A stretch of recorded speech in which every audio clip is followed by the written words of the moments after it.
The nurse slid the clipboard across the counter without looking up, asking me to finish the paperwork while my roommate struggled to stay awake in the examination room. My hand shook as I filled in the basic information, trying to ignore the fear crawling through my chest. Then I reached the section labeled Relationship to Patient. Before I could write roommate, I noticed she had already completed it herself with shaky handwriting before collapsing into the waiting room chair. She hadn't written friend. She hadn't written roommate. She had written one heartbreaking word that made my entire world stop: family. Before we begin this emotional story, if you believe kindness can change lives and everyone deserves a second chance, please take a moment to like this video, leave a comment, share it with someone you care about, and subscribe to the channel. Your support helps bring more inspiring stories to people who need them. The entire drive to the urgent care center in Portland, Oregon had felt unreal. My roommate Rachel had insisted she only had the flu, but by the time I found her barely able to stand in our apartment kitchen, her skin had turned pale and she was struggling to breathe normally. I didn't wait for another excuse. I grabbed my keys, helped her into my old Honda Civic, and drove through the pouring rain with my heart pounding harder than the windshield wipers. Rachel and I had only been roommates for 8 months. We met through an online housing listing after both of us needed affordable rent. At first, we were simply two strangers sharing bills, groceries, and awkward conversations about whose turn it was to clean the bathroom. But life has a strange way of turning strangers into something much deeper. I was 32 years old, working long shifts as a warehouse supervisor. Rachel worked remotely as a graphic designer, rarely talking about her family or her past. She smiled often, laughed easily, and somehow always knew when I had a difficult day. There were evenings when she quietly left homemade soup outside my bedroom door after I came home exhausted. During Christmas, when I admitted I wasn't visiting anyone because both of my parents had passed away years earlier, she decorated our tiny apartment with inexpensive lights and baked cookies that filled the entire place with warmth. Neither of us ever called the other family, at least not out loud. The urgent care waiting room smelled of disinfectant and stale coffee. Everything felt cold except the panic inside me.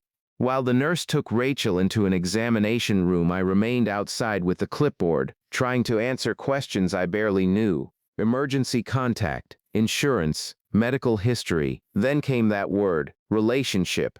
Underneath it was Rachel's handwriting, family. I stared at it until the ink blurred through my tears. Nobody had called me family in years. The realization hit me harder than I expected. Somewhere between shared grocery bills, late-night conversations, burnt pancakes on Saturday mornings, and helping each other survive difficult months, we had unknowingly become the people neither of us had anymore. The doctor eventually came into the waiting area wearing a calm but serious expression. Rachel had developed a severe kidney infection that had spread much further than anyone realized. Another day of waiting could have become life-threatening. She would need to stay in the hospital for several days for intravenous antibiotics and close observation. As they prepared to transfer her, the admissions coordinator explained that someone needed to complete additional paperwork. Without hesitation, I signed every form they handed me. Not because I had to, because nobody else was there. Over the next 5 days, my routine completely changed. I worked shortened shifts, brought Rachel fresh clothes every morning, watered the little plants she loved, fed the neighborhood cat she secretly cared for, and sat beside her hospital bed every evening until visiting hours ended. The nurses began assuming we were siblings. Neither of us corrected them. One rainy evening, after her fever had finally broken, Rachel looked out the hospital window with tears quietly running down her face. She admitted that both of her parents had passed away years earlier, and her only brother had cut off contact after a family dispute that was never repaired. She confessed that writing family on the intake form wasn't an accident. She simply couldn't bear the thought that if something happened to her, the hospital records would show she had no one. She said I was the closest thing she had left. I realized then that loneliness isn't always about being physically alone.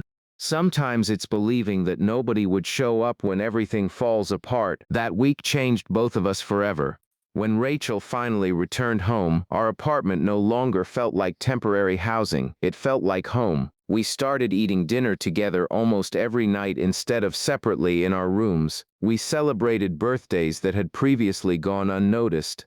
Thanksgiving became something we hosted ourselves, inviting neighbors who also had nowhere else to go. Christmas transformed into an annual tradition of cooking far too much food and delivering extra meals to elderly residents in our neighborhood.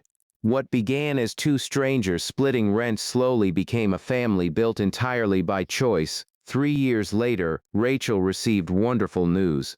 Her estranged brother had reached out after hearing about her illness from an old family friend. Their first conversations were awkward, careful, and filled with years of silence. Healing wasn't immediate, but forgiveness slowly found its way back into their lives. The day she introduced me to him, she smiled and said something I will never forget. She told him that when she thought she had lost everything, life had quietly given her another brother instead. I didn't know how to respond. I simply hugged her. Sometimes the families we are born into cannot stay together. Sometimes distance, grief, misunderstandings, or tragedy leave empty chairs around the table.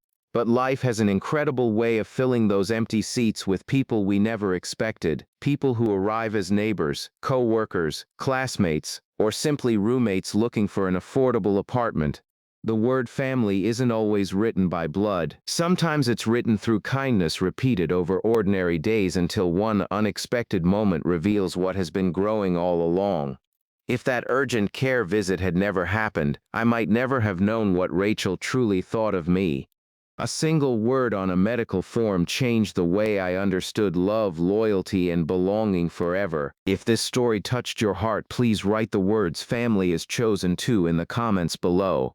We'd love to hear your thoughts and read every message. And if this story reminded you that kindness can create lifelong bonds, please like this video, leave a heartfelt comment, share it with someone who needs encouragement today, and subscribe to the channel. Your support helps these stories reach people who may be feeling alone. Because sometimes the greatest family you'll ever have is the one that quietly chooses you when the rest of the world walks away. And sometimes all it takes is one handwritten word on a hospital form to remind us that love isn't defined by where we come from, but by who stays when life hurts the most.